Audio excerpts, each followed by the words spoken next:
What if the destiny of the next Lakers dynasty hinges not on superstars alone, but on the razor-thin edge of timing and choices made in the shadows? What if this turning point, this moment of shattered expectations and quiet upheaval, is exactly the kind of chaos that either forges champions or plunges a franchise into a spiral it struggles to recover from? Welcome back to Lakers News Fan Report, where raw truth meets purple and gold passion.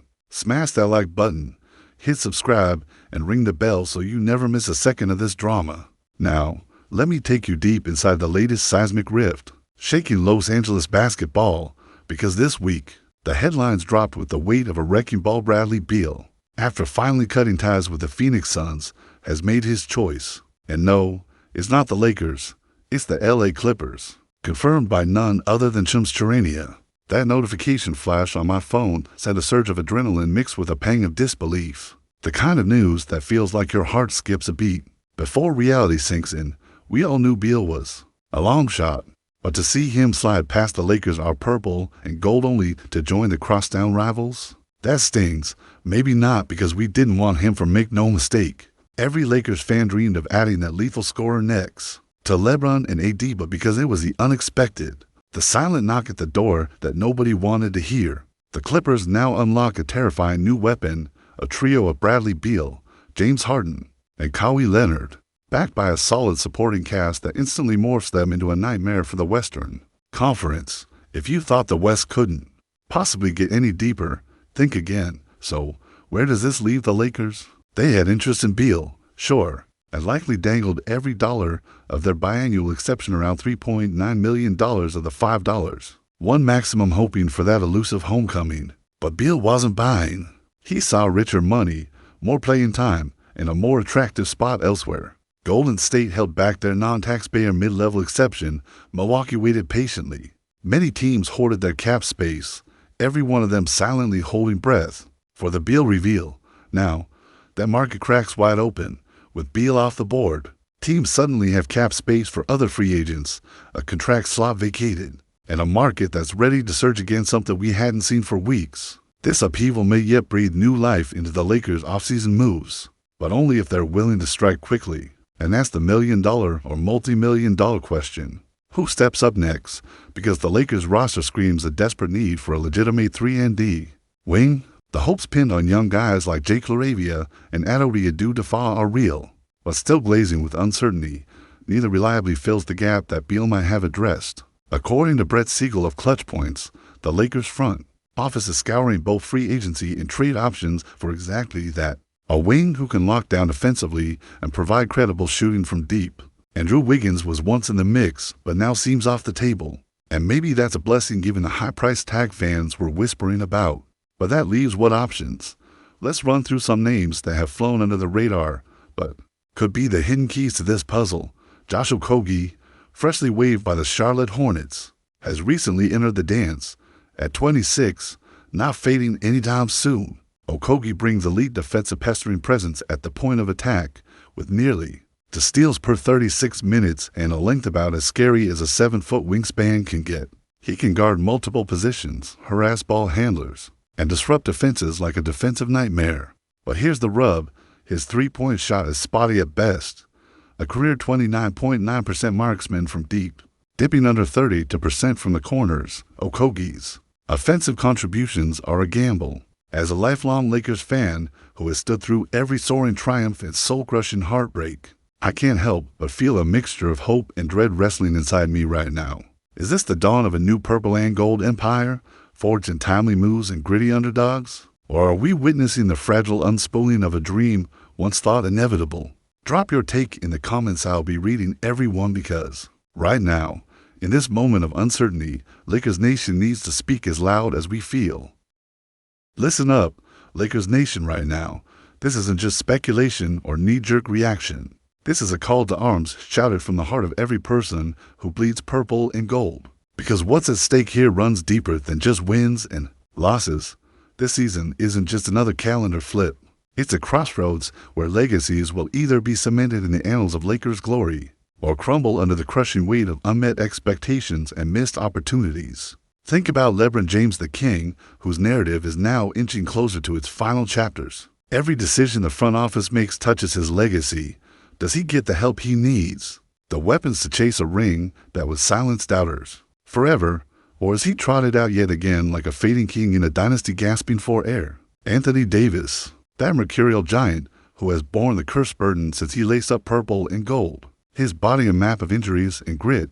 How much longer? Can he keep carrying this team alone? AD deserves to not just compete, but conquer. To be the centerpiece of a team equipped to do what the Lakers have done through history: dominate, evolve, and sparkle on the biggest stage. Underneath the bright lights, there's a quieter yet no less vital subplot: Bronny James, the next generation, the symbol of renewal and hope amidst the shifting sands. Watching him develop, there's this electric possibility of a passing of the torch, a promise that purple and gold will echo in NBA forums for decades. But for now, it's a fragile hope, a seedling among giants, waiting for the right conditions to grow. And Austin Reeves, our scrappy, fearless warrior, is already writing his own chapter of heart and hustle in this team's unfolding saga.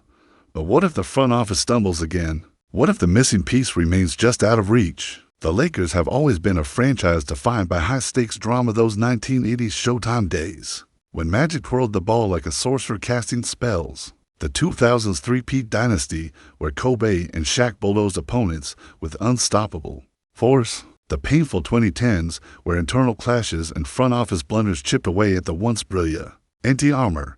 And the euphoric 2020 bubble triumph, a beacon in a dark year. Each era had its seismic moments when the franchise faced chaos and rebirth. And here we stand again on the razor's edge between triumph and heartbreak.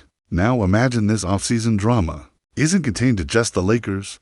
The entire Western Conference is shifting underfoot like tectonic plates. With Beal donned in Clippers black and red, they're trying to Kawhi, Harden.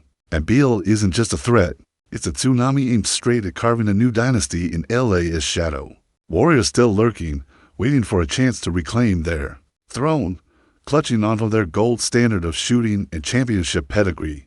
Denver, itching and restless, guarding their nuggets but watching every move, ready to explode if the Lakers falter. And the Suns, licking their wounds but hungry, a wild card with Devin Booker, Adrian, and a front office ready to pounce. This Western gauntlet could either sharpen the Lakers' sword or grind it to powder, depending on how the next couple of moves shake out. But here's the brutal truth: while the Lakers' front office, still helmed by Jeanie Buss, remains the cultural and emotional heart of this franchise, there are murmurs swirling in the shadows. New billionaire owners and potential investors eyeing LA as sports crowned with dollar signs and power plays, their gaze fixed not only on bringing trophies, but on redefining how this giant operates. Could a disruptor upset the balance, reshaping the Lakers' destiny on and off the court? What if that injects the kind of fresh energy that finally closes the gap between perennial contenders and champions? Or what if it fractures the loyalty and culture that have been synonymous with the purple and gold since forever? Think about the ripple effects each player development, each trade, each signing sends waves throughout the locker room and fan base alike. Shake Milton's departure, the quest for a true lockdown wing. The whispers about Marcus Smart potentially being scooped up if buyouts fire up again. Every small chess move could either be the key that unlocks the title or the crack that grows into a fracture. The weight and the tension is unbearable, but it's all part of this roller coaster we ride as Lakers fans. The countdown isn't just to the tip-off of the next season, but to the awakening of a new chapter. For better or worse, the franchise that once blazed with Showtime's electricity survived Kobe's relentless pursuit, constructed the wall of the three-peat, and then punched bravely through under pandemic circumstances, has never shied away from chaos. But chaos is a double-edged sword. It can sharpen or it can shatter. One wrong move, one missed shot, one blown trade deadline, and the dream of another banner in the rafters could dissolve into anguish and another offseason of questions. But what if, in the crucible of this chaos, a new hero emerges? What if Austin Reeves takes that next step, shedding the underdog label to become a cornerstone? What if Bronny blossoms earlier than we dare hope? A symbol whose mere presence electrifies the Staples Center crowds and the basketball world alike. What if the front office unearths that under-the-radar 3-and-D demon, a player like Javonte Green or Gary Payton who ignites a defensive revolution, turning this Lakers squad into a fortress? And here's the kicker: what if the Lakers manage to peel away from all this noise and pressure to do what they've historically done best? Rise against the odds, because remember, The Lakers are not just a team, they're a legacy of resilience, reinvention, and relentless pursuit. We've been down in the pit so many times and clawed back whether through Magic's no-look passes that made defenders dizzy or Kobe's relentless work ethic that redefined greatness. And then there's the present, where the stakes couldn't be more intense. LeBron and AD aren't just players, they are the symbols of a final push, a last hurrah, a challenge to time itself. Can this be the narrative of redemption, of one last supercharged run that cements their place as the greatest combos in Lakers history? Or will this season, defined by missed chances and front office chaos, morph into a somber epilogue? The clock is ticking, the fans are restless, and the city's pulse beats with anxious anticipation. As bracing as this cliffhanger is the fact that after the Beal bombshell, the Lakers still hold cards yet to be played. That, my friends, is why we stay up at night and pour our souls into every analysis. This is the ultimate test of a franchise that has never been content to rest on laurels. This moment demands boldness, clarity, and perhaps a dash of that Lakers magic that defies logic. As a Laker till the day I die, here's what I see coming. The season ahead will be a war of attrition and wit, where every small acquisition, every young player's growth, and every traded draft pick will either build a fortress or reveal new cracks in the foundation. The purple and gold aren't just colors, they're a banner of hope, madness, glory, and heartbreak all rolled into one. Now I want to hear it from you. Drop your raw take below. Every true believer in purple and gold, because in the end, Lakers Nation isn't just watching a team. We're standing on the edge of history, screaming into the void, demanding greatness or nothing at all. Where do you stand as the storm brews? Are we warriors on the rise or survivors on the brink? The clock is ticking, and the next move could break us or make us immortal.